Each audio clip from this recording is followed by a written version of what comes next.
jus de pomme qui a bien pourri. Regarde-moi ça. Regarde, t'as vu, avec du kéfir. Et une fois que c'est bien pourri, on le voit parce qu'il y a des bulles qui remontent quand on le secoue. Regarde, t'as vu? Hop, ça fait comme de la bière.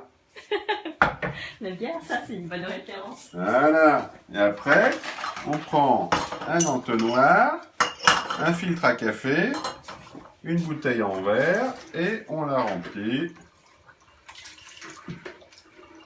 Voilà, on fait ça à côté au-dessus de l'évier, comme ça c'est vite d'enfoutre partout par terre. Et puis à la télé, sans poli. Voilà.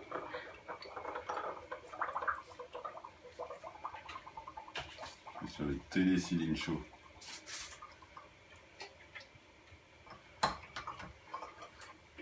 Voilà, on ne remplit pas trop les bouteilles parce que ça continue à dégazer après, donc c'est pas la peine de les remplir trop haut.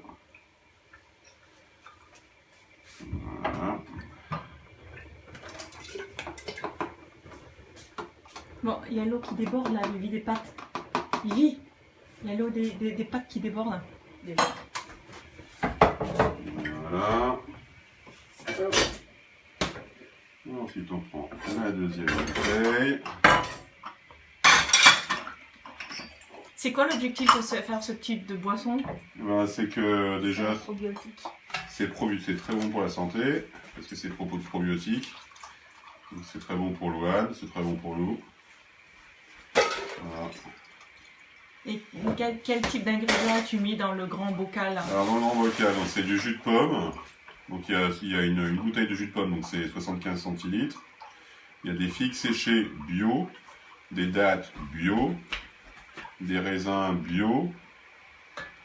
Voilà, et on peut rajouter toutes sortes de fruits séchés, de la mangue, des trucs comme ça, mais toujours du bio parce que ce qui fait fermenter le liquide, c'est un champignon. Donc si on met des produits qui contiennent des fongicides, ben forcément ça tue la culture de kéfir.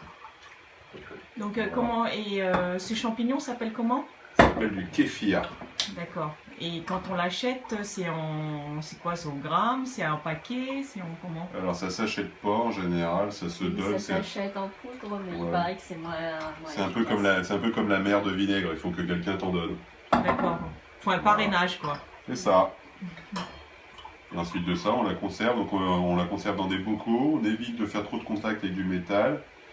Et ça se conserve dans un bocal en verre, dans de l'eau, avec du sucre, au frigo. Voilà. Et ça continue à vivoter très très bien, très longtemps. D'accord. Voilà, moi j'en ai aussi congelé. Au congélateur, c'est pas très très bon, mais ça marche aussi. On en a des lyophilisés, tu veux?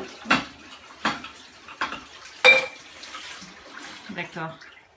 Voilà. Bon, c'est bon alors. Et après? Et une fois qu'on a versé le jus, pour pas que la souche elle meure, je vais rajouter un peu d'eau de source, propre, et puis un peu de sucre, et puis comme ça va continuer à vivoter. Du sucre en poudre, du sucre en glace? Alors, moi je mets du sucre de canne bio, encore, faut pas du sucre blanc. D'accord. Faut du sucre roux bien naturel. Pour D'accord. éviter d'avoir des produits chimiques dedans, de toutes sortes. Donc, et au bout de combien d'heures on pourra le voir celui-ci? Alors, une fois que tu l'as fait, tu peux le voir au bout de 10 heures, c'est bon. Donc le lendemain, tu as fini 2 bouteilles, tu en as de nouveau 2 bouteilles. Hein. C'est ça, je l'ai fait hier au soir et là il est bon à boire. D'accord. Tiens, on va goûter tout de suite. C'est Tata Céline qui va goûter et qui va nous dire s'il est bon.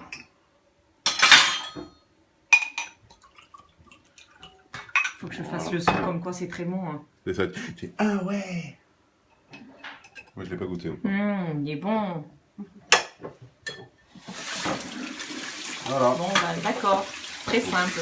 On rince la bouteille. Bon, faut qu'on trouve un parrain maintenant. Alors c'est très simple, mais par contre il faut quand même des fruits secs bio. Il faut faire attention à l'eau que tu mets dedans. Par exemple l'eau du robinet, il y a de la javel. D'accord. Donc en fait, nous en fait ça nous sert de canari. C'est-à-dire qu'on sait que si on boit ça, ça veut dire que la culture a pu vivre dedans. Et si la culture peut vivre dedans, c'est-à-dire qu'il n'y a pas de pesticides, il n'y a pas de fongicides, il n'y a pas de javel, il n'y a pas de chlore. Enfin, d'accord. Donc nous, dans notre cas, on peut mettre de l'eau distillée. Parfaitement.